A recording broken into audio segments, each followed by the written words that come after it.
Hi guys, welcome back to my channel. So for today's video, we are going to talk about the 482 visa. So to everyone watching this video, this supporting this channel since 2022 from me in the Philippines applying for a student visa, trying to start this Australia journey of mine. So this is now the crucial part of this journey, if I would be staying in Australia moving forward or not.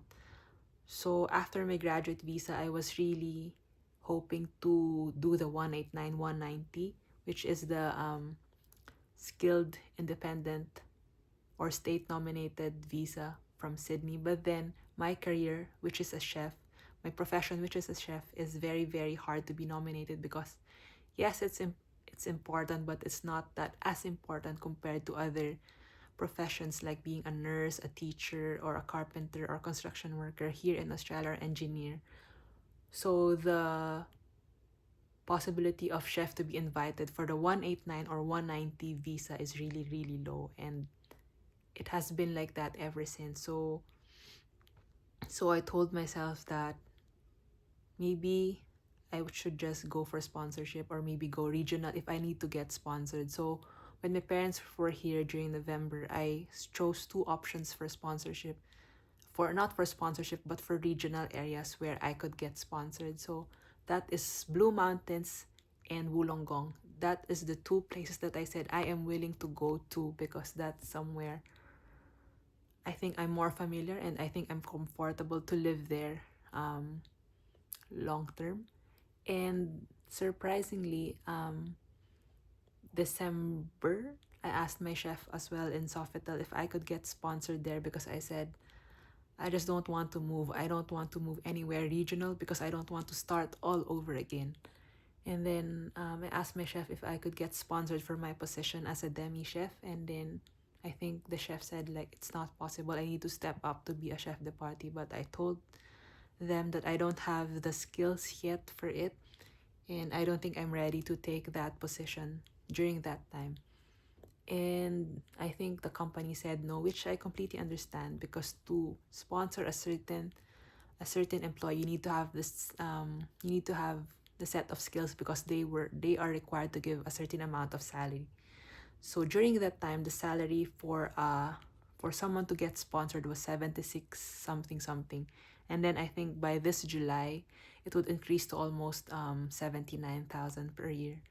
So it is really, really hard for everyone in this industry, in this chef life, to find a sponsor who would be willing to give that salary for that position. And then I think during December, I was trying to look for jobs. I was trying to look for sponsorships. I even got a job again in Barangaroo, which is surprisingly, I always get a job there. I got two jobs there. But for sponsorship wise, I think the chef said that it's full as of the moment. So I went for a Peruvian restaurant and one was a Japanese restaurant. So I got those jobs. But then since there was no sponsorship, I said it's just way, way too hard to find a sponsorship here in Sydney. So I think, I don't know if I tried to find somewhere regional, but I said I still wanted to try somewhere in Sydney. But surprisingly, in January, my friend recommended me to go here in Blue Mountains. And then I said, I haven't heard of this company for so long because when I went here in Katoomba for an interview, that was my second time to be in Blue Mountains, second or third. So I'm not really familiar with um with the company, with Blue Mountains in general. I just know the Three Sisters. That's it. And my friend said, "Are you looking for sponsorship for the pastry section?" I said, definitely yes. I want to get sponsored in pastry section because that is my expertise. That is my strength. I don't want to get sponsored in larder or hot kitchen, but if it's needed, then I have to learn it. But I am more comfortable to be sponsored in my expertise, which is pastry. And so I went here for an interview, and I don't know, by God's grace, I immediately got the position. And for me, I said, okay, I'm going to do the move. I'm going to do the move all of a sudden. And I had to give my notice back in Sydney so fast because I had to move here immediately because I need to start working for the company for them to see if I could manage the job and do the and hopefully sponsor me after maybe the probation period or after they see my capability. So I came here in Blue Mountains around February, so that was also the time when I rushed everything to buy a car and everything. And I was tasked to do the high tea menu during that time. So, but I think the lounge wasn't open yet. So during that time, my chef just told me to just focus on the current menu at lounge and just improve on quality and everything and just help Darlie's with service and production as well.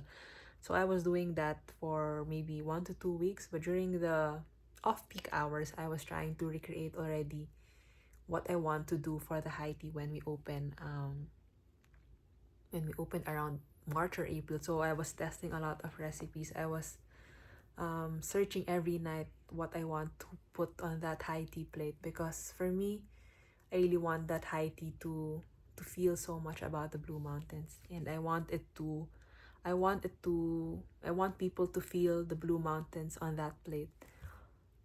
It's not 100% the same on what I envisioned it to be, but I'm just really, really happy to have presented it to a regional manager, and I'm happy that I was able to share that lavender cookie. I know there's a lot of things on that plate, but that lavender cookie that I was able to let her try was the most special thing of that day, because the lavender cookie is that pastry that's very, very close to me, because lavender is something you see a lot here in Blue Mountains. You see a lot of eucalyptus, you see a lot of rosemary, you see a lot of native ingredients here in Blue Mountains. And I'm just really, really happy to have infused lavender in my high tea offerings. As of that time, I don't know now. So I was happy to create that high tea menu for them, and I was happy that I was able to showcase my talent and actually step up in really creating a menu from scratch. And so when we moved to the lounge and when we had to roll out the high tea menu, I think that was during Easter, I was really, really happy that I cannot believe that this plate is all from me and I made this from scratch. So I'm really, really happy for that. So I just want to share the pastries that I had in that plate. So I had a apple cardamom cake, I had a vanilla panna cotta with pineapple compote and passion fruit. I also had a chocolate pistachio tart, and I had a mango pastillas. Of course, we had to infuse mango coconut pastillas. We had to infuse something Filipino in that plate as well. So I was just really, really happy to have made that plate, and also had a kids menu where we had a caramel slice, blueberry muffin and everything, and homemade churros with chocolate dip. So I was really, really happy to be in this job, because I got to create everything from scratch and I got to showcase what I've had for the longest time and really tell a story on that plate. So, okay, we go back to visa. I think I told so much stories. And so visa-wise, I said, as long as I execute this high tea menu well, I think I would be able to ask for my visa already if I would be able to push through here. So that was during April, because I don't want to push my visa till the very end, where I would panic and everything. So I asked the company, I think that was April, if what are the possibilities of getting a 482 visa, or maybe a 407, or any kind of visa, or 494, 491, all those regional visas. And I think the person in charge, or like one of the person in charge, went on a 4-week holiday. So I said, okay, I would wait 4 weeks, because I think I did a good job. I think I have a high chance to get a 482 visa, because during that time, before joining this company, they were just doing all, I think maybe 70% frozen, or maybe 50%, 80%, I'm not sure, but they told me before I joined, everything was just frozen pastries. And I said, I think showing them that I can do something from scratch, I think that's a good way to show that I'm that I'm worth sponsoring, that I'm worth it to have a 482 visa. And then after 4 weeks, that was 2 weeks before Mother's Day, and then I think one of the managers had to leave. So it was just a very, very confusing journey. And then they said they would give me an answer when the other person would leave. And then there was a new executive chef who joined as well. There was a new regional manager who joined as well. So the management was really transitioning from one management to another management. So everything was really confusing, and that was the time that I told myself, this is the time that I had to push and ask them, because I really want to know what's happening already. But then I said, they were telling me, finish the Mother's Day first, Mother's Day week, and then in my head, okay, I would finish the Mother's Day, and if I was able to execute Mother's Day smoothly, then I don't think I would have a problem with getting a 482 visa. So I was able to do the Mother's Day service, which was so jam-packed during that time for Haiti. And I was happy during that time because I think it went so smoothly. I even got to create a separate Mother's Day dessert for all the mothers out there, because I just wanted to make all the mothers feel special. It was a very rushed one. I had to do overtimes. I had to do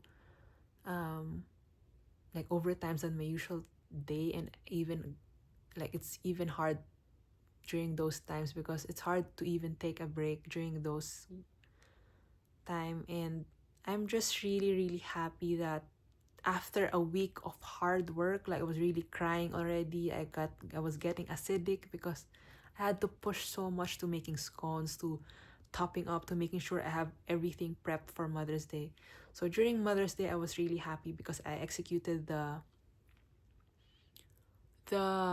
high tea very, very well. So during that week, I also emailed them again if I could get a 482 visa guarantee, because my visa is expiring in July. And then they said, we have to wait for the previous management to finish and then we will get back to you. So I said, I'm very confident that I did a good job, and I'm really, really hoping that I would get the 482 visa. It was really prolonged from, I think, around April 17 that week to May 12 onward. So it has been almost a month of waiting for an answer about my 482 visa. I know it's not a guaranteed one because it's not something companies can really promise, but for me, I just want companies to be honest, because I think for us immigrants here in Australia, it's really a make or break for everyone. And it was really, really hard because after Mother's Day, after high tea, after creating the whole high tea, after transitioning from Darley's to the lounge and everything, I just didn't expect for them to tell me that they don't have a budget to give me a 482 visa. And maybe I accepted it during that time. To be honest, I accepted in a way that it didn't get in my head that I was not getting sponsored and what would I do moving forward. Because they would always tell me that you have to prove yourself to get that 482 visa. You have to work for your 482 visa. And I felt that I've worked so hard to show them that I'm worth it to get a 482 visa.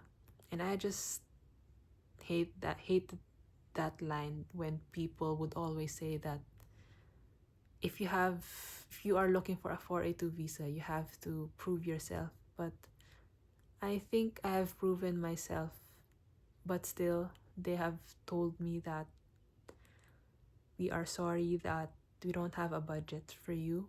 You are a big asset. You work well with everyone, but we don't have a budget. And I just don't understand during that time, like, why is there no budget? And why didn't you tell me April, like a month ago, when I had more time for this visa thing in my life, because if I don't get sponsored, I only have less than 2 months left. And that is so, so hard. So they even asked me if I could get the longest notice possible, but I don't think I could give it that long because I really have to move on. I have to find my way if I really want to stay. So I've sent a lot of CVs. I've sent a lot in Orange, in Mudgee, even in South Australia, in Victoria, even in South Coast, in the city. And it's just hard because I don't know what's next for me. I don't know what's going to happen in this Australia journey. Because like I said before, I was ready to go back home, but after the journey here in Blue Mountains, I said, I think I want to fight for it. To be honest, I don't want to fight for it, but a lot of my friends around me are saying, Kat's, not this time. Kat's, not this time. Kat's, not this time. Kat's, fight for it. You're not going home. I'm going to cry. And it's hard for me because I can feel that everyone wants me to stay, even though I don't want, because I'm just tired. And I'm crying again. It's just making me cry because I think I've loved Blue Mountain so much already, and I was settled here. Like, I'm so settled in this place already. But then I have to move again. I tried a lot of places around here already, but then I just am not getting a call as of the moment. And the call that I received is in Sydney, which is very, very funny. Like, Sydney never sponsors, but the potential that I have as of the moment is in Sydney. So that is just the hard part for me right now, that I have to just take whatever is open and just try again. And if not, then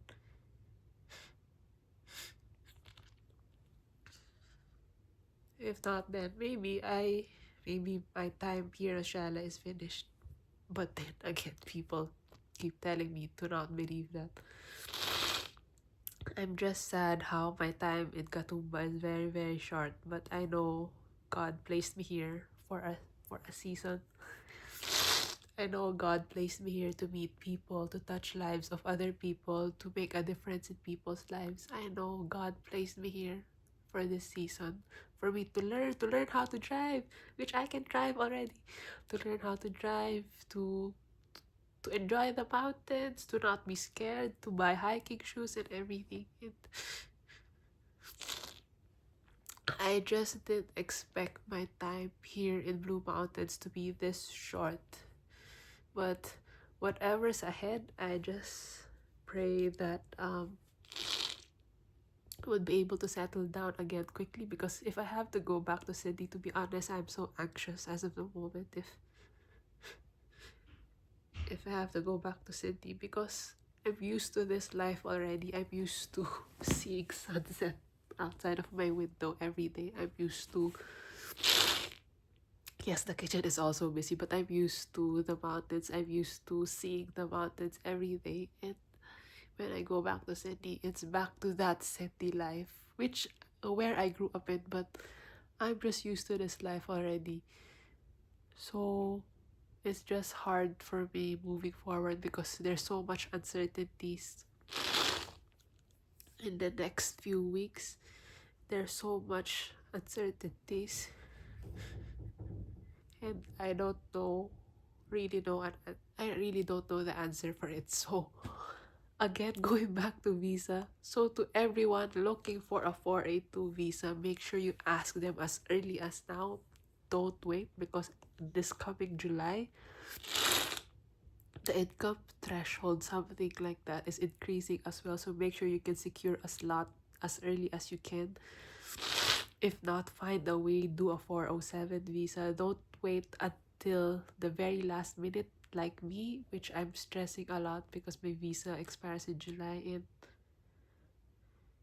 and there's just so many things happening as of the moment, and I